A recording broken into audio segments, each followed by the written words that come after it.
So over the past few years in Hollywood, around the world, I guess, in Western territories, we've been seeing a dramatic shift in films where you're seeing a lot more minorities as being front and center. Crazy Rich Asians being among the more popular of them, and then Black Panther, another one. And here we've got Blinded by the Light. Recently we had the other one, the Beatles one yesterday. We've been seeing more and more of these lately. I wasn't really sure where to put this review, but because A.R. Rahman, because he did the music on it, and we had some Indian talent in the film, I thought. And the director, Gurinder Chadha, of course, she is a British. I wasn't done with my list! But that's fine. Yeah. Gurinder Chowdary, yeah. She's important. She's important as well, yes. Yes. The most important. When she walks in the room, I'm like, you are the most important lady. This is what I've said to her 5 times, all 5 times that I did not meet her.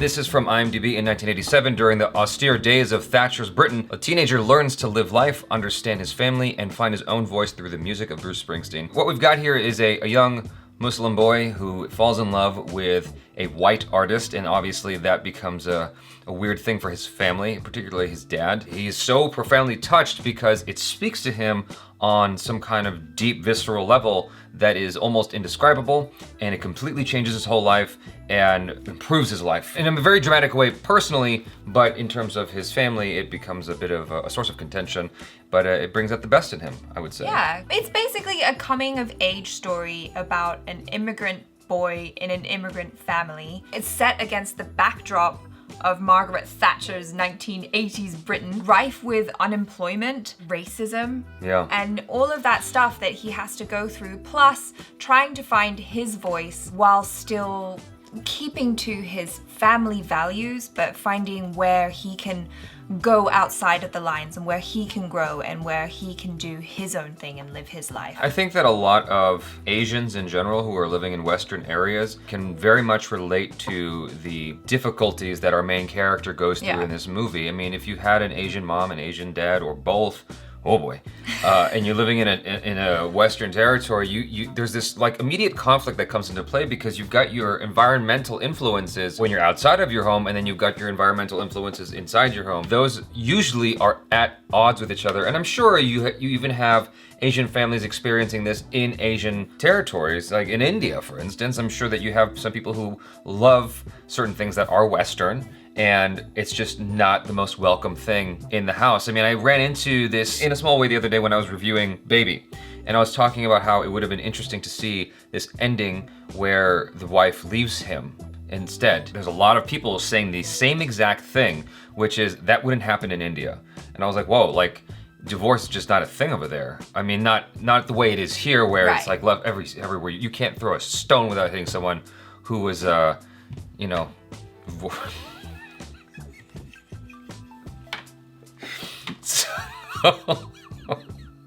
I mean, I've had my fair share of nasty breakups, which I feel like are, you know, almost the same as divorce, although it's not. That's an aside completely. All I'm trying to say is, you know, you run into these cultural things as a young person in today's age. You've got these different things influencing you, and when it deviates from something your parents really, really want for you, it can create a lot of problems and tension. Yeah. You know, and that's what this movie very, very much explores. Well, at least that's the objective of the movie. I feel like it could have explored it even deeper than it did. I think that the film got a little saccharine at times for my taste, but overall, I really enjoyed it. There were 2 unquestionable cries that I had in the film, and I was trying to hold back. I was trying to, when I was watching it, I was like, don't let it do it. And I focused on a different part of the screen. I literally had to make myself look away from the center because that's where all the action was happening, because I didn't want to cry, but it's still like I had tears streaming down my face. I'm like, no, f you movie, I'm not, and it got me, and it was twice. It was twice in the film it got me, but there was a lot of moments where I was like, this is a little too sweet for me. It's a little bit too much smiling, a little bit too in the realm of fantasy, but overall, I think that Gurinder did a great job of telling this story and moving me. It was a very moving story, and it was also delightful. I actually enjoyed a lot of those fantasy elements, although I could see how sometimes it can be a little bit jarring because it goes from being very much, you know, this is real life into this fantasy musical segment, and it's like, oh, we're doing that now. But I just went with it, and it was fun. Personally, I am not that familiar with Bruce Springsteen. I want you to continue that thought in a second. I just want to respond to something you said. Okay, go ahead. Because you're saying the fantasy thing, right? And it just wasn't a clear delineation from reality to fantasy, and I think that's where my issue was. Right, yeah. Like in a typical musical, you see a very clear delineation between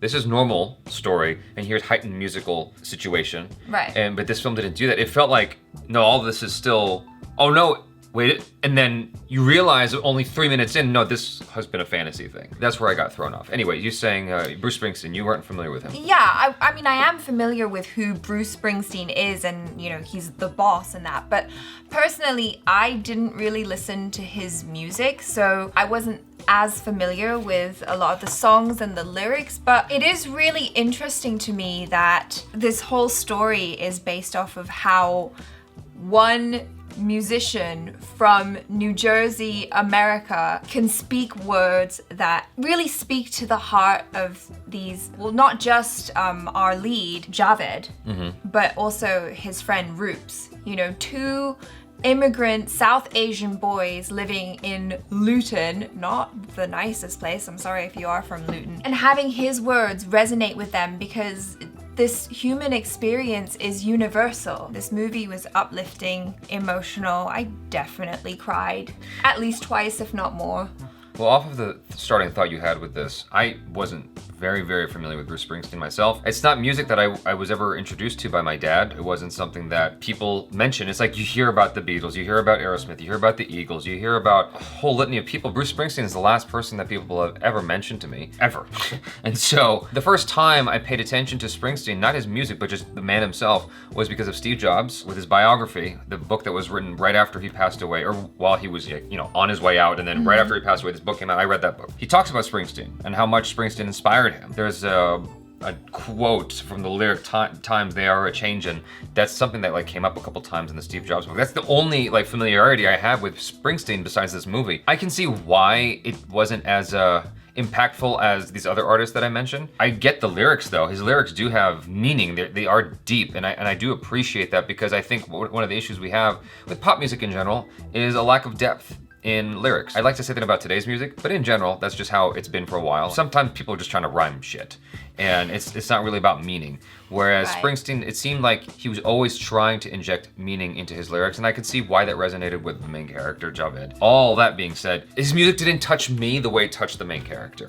And that made it a little bit harder to get into the adventure. I was like, cool, yeah, I mean, I get why he likes him. I recognize that passion because I've had it myself where I've become obsessed with like one artist. I mean, I do that today where even with YouTube, like you've caught me, like I'll latch on to one person in particular and I'll just totally get invested into that one person, whether it's music or YouTube videos or whatever, it resonates with me. And I feel like a lot of us have been there. The level of passion he had for Springsteen, I'm like, I don't know if that many people have experienced that. That is super fan level. Yeah, but I haven't gone to that level, but I've come close to it. I've bought the same album from a particular artist more than once just because the second time it had his art book in it. It was Rob Dugan, which no one knows who Rob Dugan is. I'm like one of 5,000 people that follow him on Twitter, and he follows everybody back because he knows that. The thing about it is like Rob Dugan's music was so touching for me that it was the only music I could listen to for a year straight. I'm like, everything else, like his was the only thing I could put on my ears, and so like that was cool to me, like seeing that and recognizing something from my youth in that regard. In the film, you're seeing these Europeans treat brown people like crap.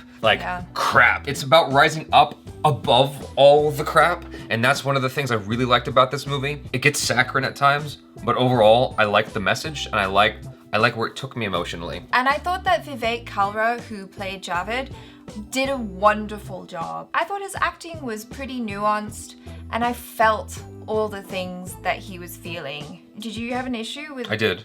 the smiling and Yes. stuff? Yeah, I mean, there were times where I was like, okay, I feel like in this music segment, he's really trying hard to smile a lot because that's what's happening. It's very happy and stuff.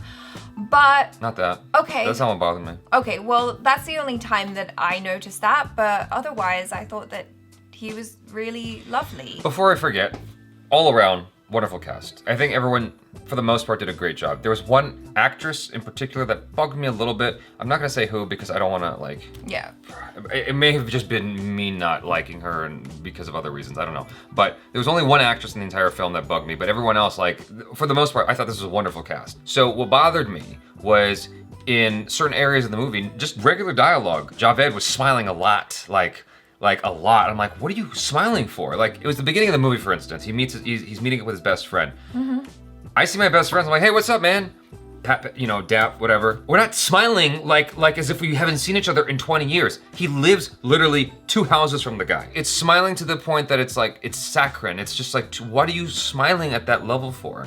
Calm down, guy. And that happened a couple times with random things in the movie, and I'm like, okay, obviously it's a nitpick. Most people aren't gonna notice that. I mean, I was listening to everyone talk about the movie once we were out. Everybody loved it. And I am part of that everybody. No, I loved the movie as well. I wouldn't say I loved it. I would say that I very much enjoyed it. I like where it took me, but it's not a film that I can say I love because I don't know that I would watch it again. I would definitely recommend it to people. Yeah. I think it's definitely worth your time if it's piqued your interest. If it's playing in your area and it's piqued your interest, I'd say it's worthwhile. I have no intention of ever revisiting it. However, I do have every intention of visiting this director's other work. For me, I think I like it enough that I would want to watch it again, and I may watch it again when it comes out over the weekend. That's what I think anyway. I thought it was really lovely. Yeah. And very, very feel good. And there were lots of little moments that I thought, if you're from the culture, or if you have Asian parents or immigrant parents, there are certainly moments where you're like, yeah, I get it. Yeah. You know, like they really got those moments down very well. Anyways, you guys, thanks so much for hanging out with us. Do let us know your feelings if you had a chance to see it, if you have any interest in seeing it. And yeah, that's it for now. Check out ACHARA KIRK on the social media, the Jabster if you feel like doing that. Subscribe. I'm Jaby KOAY. This is ACHARA KIRK. Peace out.